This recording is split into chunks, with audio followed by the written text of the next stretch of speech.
ഹരേ കൃഷ്ണ. എല്ലാവർക്കും നമസ്കാരം. നാരായണീയത്തിലെ ഭഗവത് സ്വരൂപ മാഹാത്മ്യം ദശകം 1. എല്ലാവരും കേട്ടിട്ടുണ്ടായിരിക്കും ഈ ഒരു ശ്ലോകം. സാന്ദ്രാനന്ദാവബോധാത്മകമരുപമിതം കാലദേശാവദിവ്യാ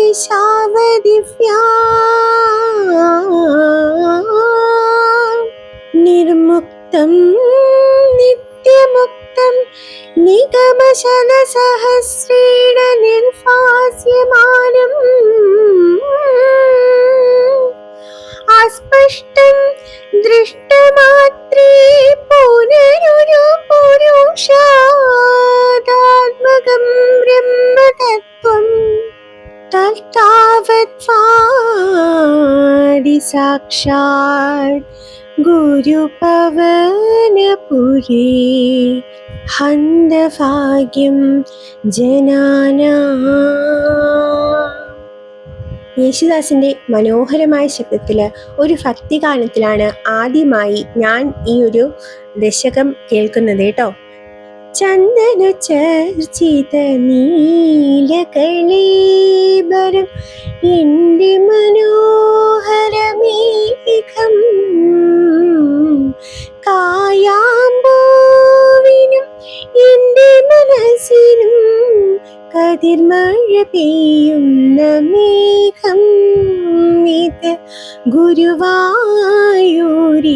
മേഘം. അന്ന് തൊട്ട് ഇതിൻ്റെ അർത്ഥം മനസ്സിലാക്കണമെന്ന് ആഗ്രഹിച്ചതാണ്. അങ്ങനെയാണ് നാരായണീയത്തിലെ ദശകമാണെന്ന് മനസ്സിലാക്കിയതും അതിനെക്കുറിച്ച് കൂടുതൽ പഠിക്കാനായിട്ട് ശ്രമിച്ചതും. അപ്പോൾ ഇതിൻ്റെ ഒരു അർത്ഥം ഞാൻ നിങ്ങൾക്കായിട്ട് കൂടെ പറഞ്ഞുതരാം കേട്ടോ. ഗുരുക്കന്മാരെ നമിച്ചുകൊണ്ട് തുടങ്ങുന്നു. കാരണം ഇത് എന്നെ ശ്രവിക്കുന്നവർ ഒരുപാട് നാരായണീയം പഠിച്ച് മറ്റുള്ളവരെ പഠിപ്പിക്കുന്ന മഹത് വ്യക്തികളായിരിക്കും. എന്തെങ്കിലും തെറ്റുണ്ടെങ്കിൽ അവരോട് എന്നോട് ക്ഷമിക്കുക കേട്ടോ. നിറഞ്ഞു തുളുമ്പുന്ന ആനന്ദബോധമാകുന്ന സ്വരൂപത്തോടു കൂടിയതും ഉപമകളില്ലാത്തതും കാലദേശ പരിധികളിൽ നിന്നും നിത്യമായി മുക്തമായി തീരുന്നതും 100,000 വേദമന്ത്രങ്ങളിൽ തെളിഞ്ഞു വിളങ്ങുന്നതും ദർശനമാത്രയിൽ സ്പഷ്ടമല്ലാത്തതും എന്നാൽ മഹാപുരുഷാർത്ഥമെന്ന് അനുഭവപ്പെടുന്നതുമായ ആ ബ്രഹ്മതത്വം ഗുരുവായൂരിൽ പ്രത്യക്ഷമായി വിളങ്ങുന്നു. ആശ്ചര്യം! ഇത് ജനങ്ങളുടെ ഭാഗ്യം തന്നെയാണ്. എത്രയോ സത്യമായ വരികൾ അല്ലേ. നിറഞ്ഞു തുളുമ്പുന്ന ആനന്ദമായ ഭഗവാൻ അല്ലേ. ഭഗവാന്റെ ആനന്ദം സ്വരൂപം നിറഞ്ഞു തുളുമ്പുന്നതാണ്. അതിന് കാലദേശ പരിധികളില്ല.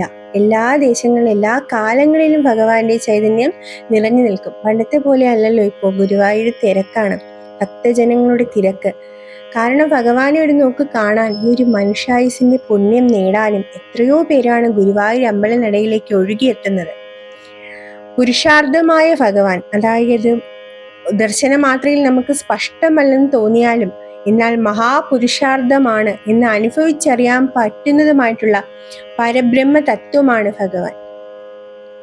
ഭഗവാനെ അടുക്കുംതോറുമാണ് ഭഗവാന്റെ ഒരു ശക്തിയും ഭഗവാന്റെ ഒരു കരുതലും സ്നേഹവും എല്ലാം നമുക്ക് മനസ്സിലാകുന്നത്. അതാണ് ഏറ്റവും വലിയ സത്യം അല്ലേ. ഭഗവാനോട് അടുക്കുംതോറും ദുഃഖങ്ങള് എന്താ പറയുക, തീയിലേക്ക് അടുക്കുംതോറും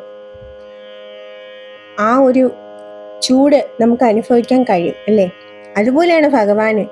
നമ്മൾ ഭഗവാനിലേക്ക് അടുക്കും തോറും ആ ഒരു തീക്ഷ്ണമായ ശക്തി നമുക്ക് അനുഭവിച്ചറിയാൻ കഴിയുന്നു.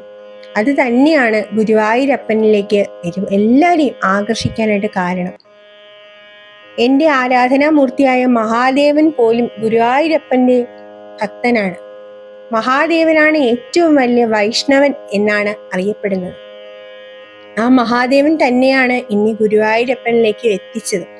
അതുകൊണ്ട് തന്നെ എൻ്റെ ഭഗവാൻ തന്ന നിയോഗമായിട്ടാണ് ഞാൻ ഗുരുവായൂരപ്പൻ്റെ വീഡിയോകൾ കൂടുതൽ ചെയ്യുന്നത്. അതാണ് മഹാദേവനും ഇഷ്ടം. അപ്പോൾ ഹരേ കൃഷ്ണ. ഓം നമഃ ശിവായ.